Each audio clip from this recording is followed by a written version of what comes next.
I am F کا جو ہم رونا روتے ہیں کہ آئی ایم ایف کی شرائط ہیں، مجبوری ہے. آئی ایم ایف کو صرف اپنی قسطیں چاہیے نا. آئی ایم ایف بھی اندھی تو نہیں ہے. آئی ایم ایف کے پاس آپ کا پل بل کا ریکارڈ ہے، ایک ایک پائی کا ریکارڈ ہے. آئی ایم ایف نے آپ کو $3 ارب دیے اور اگلے سال $23 ارب واپس کرنے. آئی ایم ایف کو کیا پتا نہیں کہ یہ $23 ارب کہاں سے واپس کریں گے؟ ان کی جرت نہیں، کہاں سے کریں گے پیسے واپس. آئی ایم ایف نے $23 ارب جمع کرنے کے لیے آپ کو فارمولا بتا دیا، ٹیکس لگا دیجئے، یہ کر دیجیے. آئی ایم ایف کے نام پر آپ کے اوپر ٹیکس لگ رہے ہیں. آئی ایم ایف کی بھی کنڈیشن ہوگی. کیا آئی ایم ایف کو جب یہ پتا ہے کہ کتنے نوٹ آپ نے بغیر لیکوڈیٹی کے چھاپ دیے اور آپ کی کرنسی اسی وجہ سے ڈی ویلیو ہو رہی ہے، تو کیا اس کو یہ نہیں پتا کہ 43 کروڑ یونٹ پاکستان افواج کے افسران، بیوروکریٹ اور ججز 43 کروڑ یونٹ یہ بجلی کے فری استعمال کرتے ہیں، جن کی تنخواہیں لاکھوں روپے میں، جن کی تنخواہیں 22-25 ہزار روپے ہیں، گارمنٹ فیکٹریوں میں نوکریاں کرتے ہیں، 15 ہزار روپے کرائے کا گھر ہے اور 15 ہزار روپے بجلی کا بل ہے. بچوں کو کیا کھلائیں گے، کیا پلائیں گے؟ زہر کے علاوہ کچھ بچتا ہے؟ لوگ خودکشیاں کر رہے ہیں، اس کی پرواہ نہیں ہے. لاکھوں روپے تنخواہ لینے والے کے بجلی کے بل معاف ہے، پیٹرول اس کو معاف ہے، لگژری گاڑیاں معاف ہیں.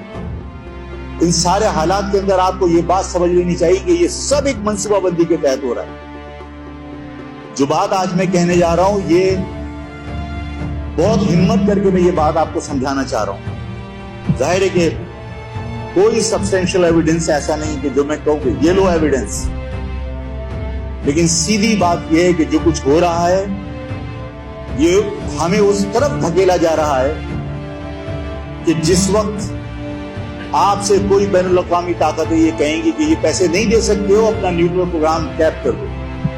یہ نیوکلیر پروگرام ہمارے حوالے کر دو، ہم سارے قرض معاف کر دیں گے. یہ ڈالر جو آج 350 روپے کا مارکیٹ میں نہیں مل رہا، یہ کل 100 روپے کا ملے گا. جو آٹا آپ آج 200 روپے کلو خرید رہے ہو، کل یہ 20 روپے کلو ملے گا. میں اور آپ کیا کریں گے اس وقت؟ میں اور آپ بے ساختہ روڈوں پر نکل کے عوام سے، گورنمنٹ سے مطالبہ کریں گے، بھائی ہمیں روٹی چاہیے، خدا کے واسطے بم دے دو، ہمیں اس بم کا کیا اچار ڈالنا ہے. یہی نتیجہ نکلے گا یا نہیں نکلے گا؟ یوکرین میں کیا ہوا، رشیا کی آزاد اسٹیٹوں میں کیا ہوا؟ یہ ایک منظم منصوبہ بندی کے تحت آپ کو اس طرف دھکیلا جا رہا ہے جہاں آپ اپنے بچوں کو بلکتا ہوا دیکھ کر کہیں گے کہ ہمیں بم نہیں چاہیے، ہمیں روٹی چاہیے، اور اس کے بعد لوگ اور پاکستان کے حکام اپنی عوام کے بے حد اصرار کے اوپر یہ سب کچھ سرنڈر کرنے کے لیے تیار ہو جائیں گے. خدا کے واسطے اس سارے حالات کو سمجھیے.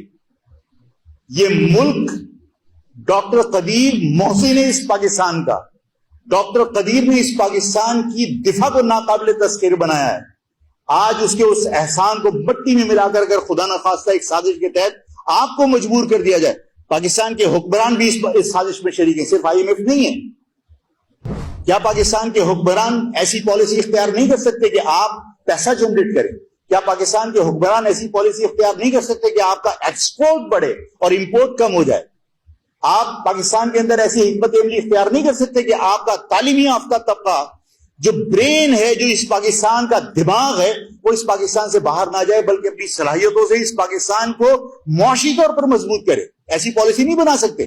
بنا سکتے ہیں لیکن نہیں بنانا چاہتے، اس لیے کہ وہ آئی ایم ایف کے اس پروگرام کے مطابق اس پر عمل کرنا چاہتے ہیں کہ پاکستان کی عوام بھوک کے مارے باہر نکلے اور مطالبہ کرے کہ ہمیں ایٹم بم نہیں چاہیے، ہمیں صرف روٹی چاہیے، ہمارے بچے بلک رہے ہیں. ایسے نتیجے میں پاکستان اپنے دفاع سے اگر محروم ہو گیا، خدا نہ کرے تو اس پاکستان کی سلامتی کا کون ذمہ دار ہوگا؟ اس پاکستان کو بچانے کے لیے کون کنونشنل جنگ لڑے گا؟ یہ وقت نہیں ہے کہ دوبارہ 303 سے آپ جنگ لڑ لو. یہ پاکستان کا دفاع، یہ ڈاکٹر قدیر محسن پاکستان، اس کی قربانیوں کا نتیجہ ہے کہ آج اس ایٹم بم کی وجہ سے انڈیا آپ کی طرف میلی آنکھ سے نہیں دیکھتا. لیکن اگر آپ بیرونی طاقتوں کے ایما پر، بیرونی طاقتوں کے اشارے پر، اپنے ذاتی لالچ کی بنیاد کے اوپر اگر آپ پاکستان کو اس مقام پر پہنچا دو گے کہ جہاں عوام نکل کر یہ کہے کہ ہمیں بم نہیں چاہیے، روٹی چاہیے، اور خدا نہ کرے اسی پاکستان کی عوام کی اس خواہش کو بنیاد بنا کر اگر یہ سرنڈر کر دیا جائے تو اس پاکستان کی سالمیت اس کا کوئی ذمہ دار نہیں ہوگا. اس کو پاکستان کی سالمیت کو کوئی بچا نہیں سکتا. کس پوزیشن میں آپ, کن حالات سے گزر رہے ہیں آپ؟ اس عوام کو آپ نے بھروسہ نہیں دیا, اس عوام کے دلوں میں خوف پیدا کر دیا, اس عوام کے لوگوں کے دلوں میں نفرت پیدا کر دی. اس کے بعد میں نے 1000 مرتبہ کہا, پھر کہتا ہوں کہ کسی بھی ملک, یہ پاکستان کی بات نہیں کر رہا, پاکستان کے لوگ واگا بارڈر پہ صرف ٹانگیں اٹھا سکتے, اس پر فخر کر سکتے ہیں.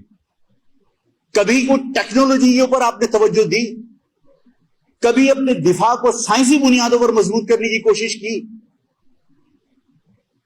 آپ زور سے زمین پہ پاؤں. میں یہ بات اس لیے کہہ رہا ہوں کہ اس ملک کی فوج ہو, اس ملک کا ادارہ ہو, اس ملک کی حکومت ہو, اس ملک کا پولیس والا ہو, وہ میرا پولیس والا, میرا فوجی ہے. اور اگر میں بھی باقی لوگوں کی طرح صرف تعریف کے پل باندھوں اور ان کو ان کی حقیقت نہ بتاؤں یا ان کو احساس نہ دلاؤں یا غلطی کی میں ان کو نشاندہی نہ کروں, میں دشمن ہوں. دشمنی وہ نہیں ہے کہ ہر اچھے اقدام اور ہر برے اقدام کے اوپر آپ تعریفیں کریں, غلطی کی نشاندہی